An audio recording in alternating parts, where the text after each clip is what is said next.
What is drag to you? Ask again. So, welcome to What a Drag. Thank you for coming. Thank you for having me. Oh my gosh. So, how about you introduce yourself to the internet? My name is Atrocia, and I'm Calgary's newest trash baby drag artist. Yeah, we'll go with drag artist. I know we're gonna get to that later, but drag artist. Drag artist. Perfect. So I was just wondering, what does drag mean to you personally?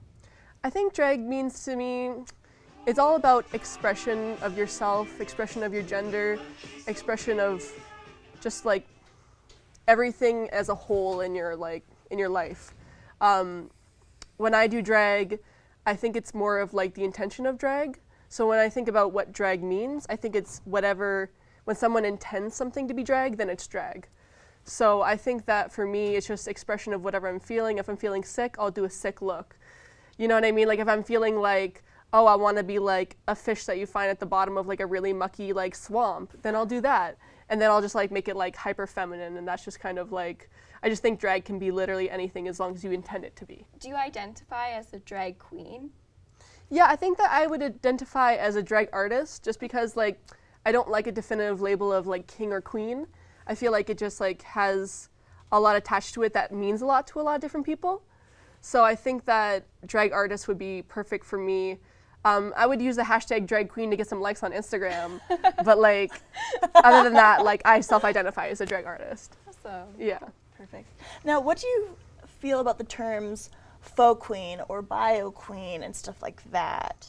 I know it makes some people upset, some people don't like it, and then some people actually find comfort in those terms. For me personally, I don't care if I get referred to it to myself as that, but you know, like it's just not something that I personally identify with, because I don't think that, I think the like origin of that has more to do with like a woman dressing up as a woman versus what I try to do is just dressing up as whatever I feel like, right? So like for me personally, it would just be like a hyper feminized version of whatever it is that I want to do. So I don't think that I'm trying to strive for like the realness of like a woman or like a fishy queen, right?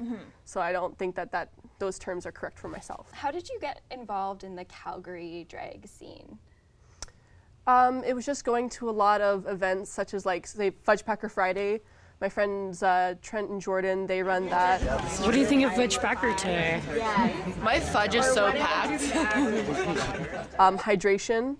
I know that there's a few people that run that, including Flute Girl, my drag mom. So I've just been going to their events and I've seen people turn out looks.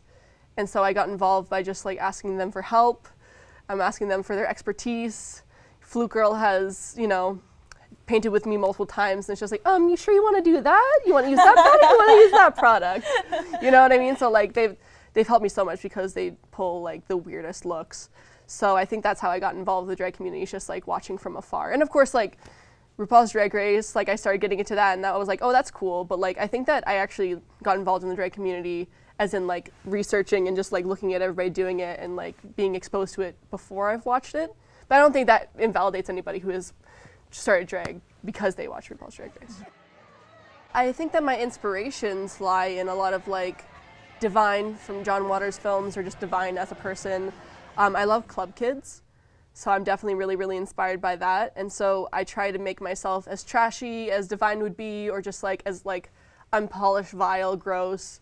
And then I also like take a lot of like the ideas that go outside of drag from Club Kids, a lot of things that people wouldn't necessarily think of.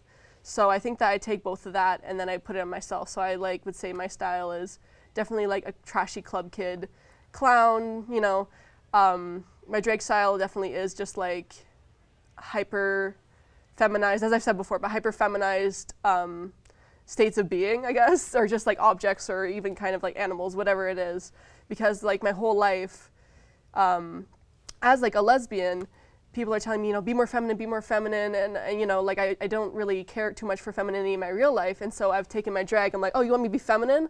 I'm gonna be disgustingly feminine. I'm gonna be like so gross, you're not even gonna want it anymore. You know what I mean? So that's basically like my style of drag. It's just like overboard and like over sensory of everything. I thoroughly stalked your Instagram. Sorry about it. It's okay, it's on public, it's fine. And I saw that you do like amazing makeup looks. Like they're so cool. And Thank you. I'm like thinking about my older looks and I'm like, okay, I've gotten better. Okay, that's valid. And I just found they were so interesting. So I kind of wanted to ask you about like your process of how you like come up with them because they're so interesting and unique. So could you tell us a bit about that? Lots of crying. Lots of crying.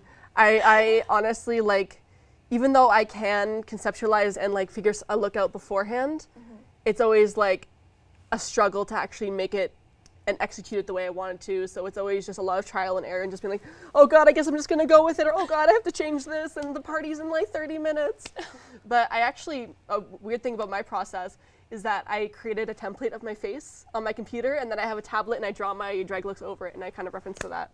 So that I'm not too lost and it kind of minimizes the crying stage. I think the crying stage is also very important too. Do you have any performances or do you have any social media or anything that you'd like to tell our viewers about at all? Well, my social media is in Instagram, so that's at Atrocia, so ATR0CIA. I don't know who took the original one, but we're contacting them. I also love to go to Fudge Packer Fridays, so that's Fudge Packer Friday on Instagram. And then so they host monthly queer dance parties. So I go there all the time. I don't perform there, you know what I mean? Because, you know, like I haven't performed yet, but I know that they're very open for me to like, you know, perform there. But it's just like such an amazing place for everybody to show looks and to express themselves.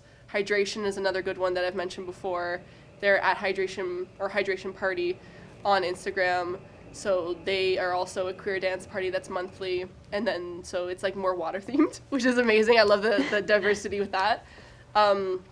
And also Pink Flamingos. I've hosted for them before for one of their parties. So Pink Flamingos is a big one where it's a bi-weekly queer party. And so sometimes they have like runway competitions and whatnot, or just competitions in general. So I've hosted for them before and I love it.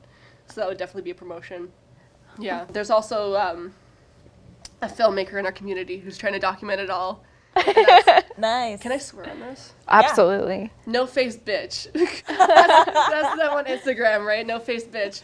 That's not exactly how it's pronounced or spelled, but okay. We'll insert it here. And edit it in post. Yeah. Amazing filmmaker that's trying to view all of Calgary's underground drag scene and trying to bring it into the light. Awesome. And just like, you know, make kind of like a documentary maker in a way.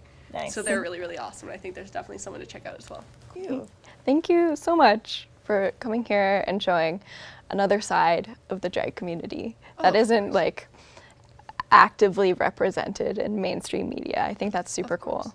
I mean, as far as I know, there's no Rue girls that are from Calgary yet. So we're all underground at this time. Awesome. Well, thank you so much. Yeah. Yeah. That's it. We can cut.